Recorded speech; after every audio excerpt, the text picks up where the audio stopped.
All right, guys, I got something special for you today. I'm here with fireperson Perez, who's also a paramedic.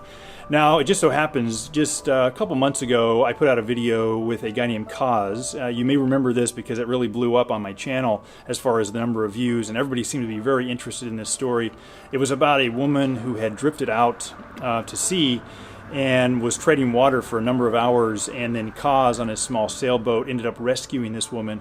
Well, actually today we have the paramedic that was involved in that call. So what happened was Kaz, if you remember from his story, he ended up calling on his radio for extra help from the fire department and onshore personnel. So this gentleman, Mr. Perez, took off in his fire rescue boat, and he's one of the individuals who actually went on scene to help. So I wanted to get his story and to hear exactly what happened that day for him as well. So I want to introduce you to firefighter and paramedic Perez right here. I'm going to turn the camera around so you can see him a bit better. First, can you just explain where we're at right now and what's unique about this particular fire station? So we're here at Fire Station 110s in Marina del Rey, California. What's unique about 110s is we're kind of on an island here, meaning that we're surrounded by the city of Los Angeles, and we don't touch any other part of the county. So our district is fairly small with regards to the land. However, when you talk about the sea, we run 50 miles up the coast to Malibu as far as Ventura County and all the way down to Palos Verdes. So we're the only fireboat in LA County. The city of Long Beach has its own fireboat, and I think the city of Los Angeles has one or two fireboats in the San Pedro area, as far as I know. And can you think back to that particular incident that where this gentleman Kaz went out on a sailboat and ended up finding this woman floating? Right. So what I can remember, it was about a year, maybe a year and a half ago, but it was I think early afternoon. We were sitting like any other day, and we got a response. And anytime the boat gets a response, the tones that go off in the station are different. They're a series of long tones that's telling us like, hey, this isn't just a regular medical call. This is like a big deal. So everybody starts running out to the apparatus floor, and we looked on our MDCs, and it told us that we actually had a patient rescue that's out at sea. And so we get responded with lifeguards here in Marina del Rey. We get responded with the sheriffs, and they sent a paramedic squad as well as an ambulance. So myself and the engine crew, we jumped on the boat. We bring our safety gear, we bring our monitor, all my paramedic gear. We jumped on the boat and we responded out of Marina del Rey. I believe it was, 5 miles out to sea. So as on our way out there, we coordinate how we're going to approach the emergency with the lifeguards, because the lifeguards are already out there. So they kind of have like a 20 to 30 minute head start. So they went code 3 on their lifeguard boat. They responded to the scene. What does that mean, code 3? Code 3 is lights and sirens. So they responded lights and sirens to Mr. Kaz's boat, his sailboat, and they took over care of the patient, which Mr. Kaz did a really good job of doing. He did an excellent job of keeping the patient warm. He had the patient covered up, trying to keep her warm because she was extremely hyperthermic. So the lifeguards got there. They transferred care from Mr. Kaz's boat onto the lifeguard boat and responded back inside the marina, because how we handle patients out here in the marina or outside of the break wall is we take any patients over to the sheriff's dock. By the sheriff's dock, I think in one of your other videos you'll show that the sheriffs, the lifeguards, and the coast guards all kind of share the same dock and the same facility. And so they respond back to the sheriff's dock, and we happen to meet them out in the open water. So when we married up with the lifeguards, they slowed down because the lifeguards only have EMTs. They can only do so much for the patient.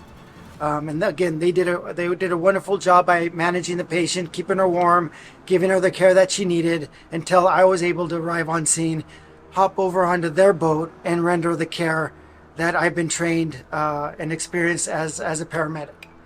So we got on the boat, I rendered care, we responded back to the lifeguard and the sheriff's dock.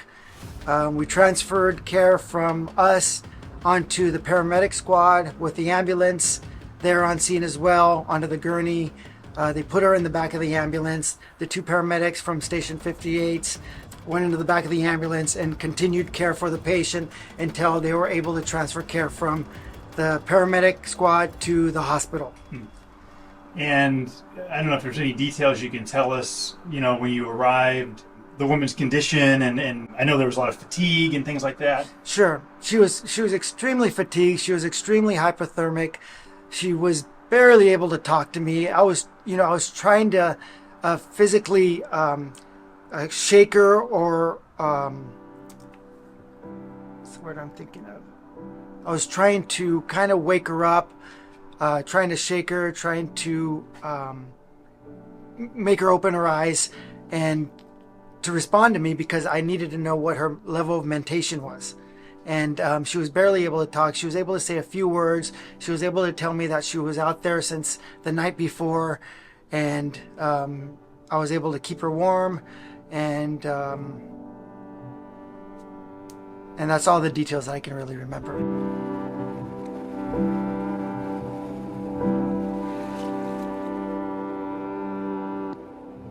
And I know there's a lot of people that are curious. Is there any kind of detail you remember, or even that you're allowed to, share the reason the woman was in the water in the first place? There's been speculation. Was it a boat that she fell off of, or was it on land or swimming, or this sort of thing? I don't know if you know of any of that detail. Yeah.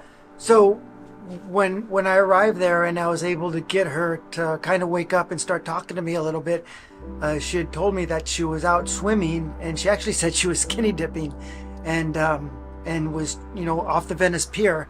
And I thought, okay, well, there's a lot of people that swim off the Venice Pier. Venice gets millions and millions of visitors every year, and so I think what happened was she was taken by a rip current, and she wasn't able to physically swim back to shore.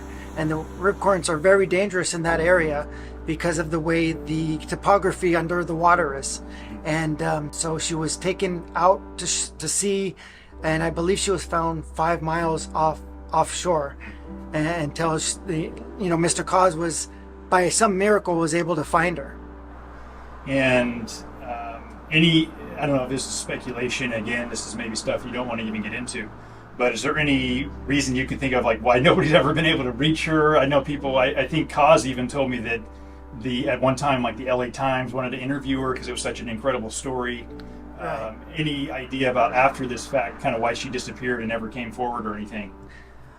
I just speculated that she was possibly a person that was experiencing homelessness, but that's just speculation. I don't know. I think she had mentioned maybe to one of my colleagues that she was just in town visiting, and that she was on her way somewhere else to try to get her life together. Right. Maybe you could even explain. Venice is a very highly populated homeless population. Yeah. Yeah. So Venice, I believe, really the entire Santa Monica Bay area, which includes Venice, City of Santa Monica, Marina del Rey, Playa Vista. It has a high population of people experiencing homelessness. I think due to the temperate weather here, the climate, it's always nice. It doesn't get too hot, it doesn't get too cold. It stays pretty mild here. So people experiencing homelessness can survive on a park bench overnight and not succumb to hypothermia or any of the other elements that might hurt people in other places. And so I think that's why actually they come here from all over the world, to be quite frankly. As a matter of fact, most of the homeless people that I meet, or the people experiencing homelessness that I meet, don't tend to even be from California. They're usually from other parts of the states, and they come here because they know they get good care, they get treated with respect, and they're treated by the hospitals, and usually they have a good outcome. They turn their lives around a lot of times, and they're able to reinsert themselves into society and become active members into the community. And I guess just to clarify, we don't, like you said, we don't know if this particular woman was homeless or if there was any issues with mental health. We're just speculating, obviously, and really, from what your experience was, you just saw an individual that was on this boat that you had to care for, and after that, you didn't have any contact, so you wouldn't really know. Correct. She didn't mention to me that she was experiencing homelessness. She didn't mention to me that she was had any type of mental illness. She just said that she was out swimming the night before off the Venice Pier and kept getting tracked farther and farther out into the ocean and was unable to swim back to the shore. Gotcha. And have you had any contact either with her or anybody else after this incident? Or as far as I know, we haven't had any contact with her. The hospitals don't know where she went. None of my paramedic colleagues know where she went. She just kind of was thankful and went on with her life. Gotcha. Okay. Well, thank you so much for your time. Absolutely. I'll just say in final closing, thank you for putting this additional piece of the puzzle together for us. It's actually, since it's gotten so much attention as far as people interested in what this story was about, I thought it would be good to, get another, not necessarily another side of it, but just to see it from your perspective, because you had a whole different perspective, obviously, than Kaz, because you're doing the emergency rescue situation. So really thank you for your time with that, and also the tour around the fire station. So hope you guys enjoyed a little more of the piece of the puzzle. And I think I can say, because this seems to be a big interest with people about who's this woman, no one that I can talk to knows. We can only speculate if she was a homeless individual or not. We don't even know that, and so there's no real use of speculating about that. We can just sort of look at the circumstances surrounding it and go from there. And it's really still a fascinating story. Everybody, all the pieces that work together with this, not only Kaz, but also the rescue personnel, to be able to go out and rescue this woman who I think, maybe you could speak to this as well, seemed to be like within a couple of hours of not making it any longer, don't you think? I really feel, with my training and experience, I really feel that had she been out there maybe another 20 minutes, maybe even 15 minutes, I think she was near death for sure. Wow.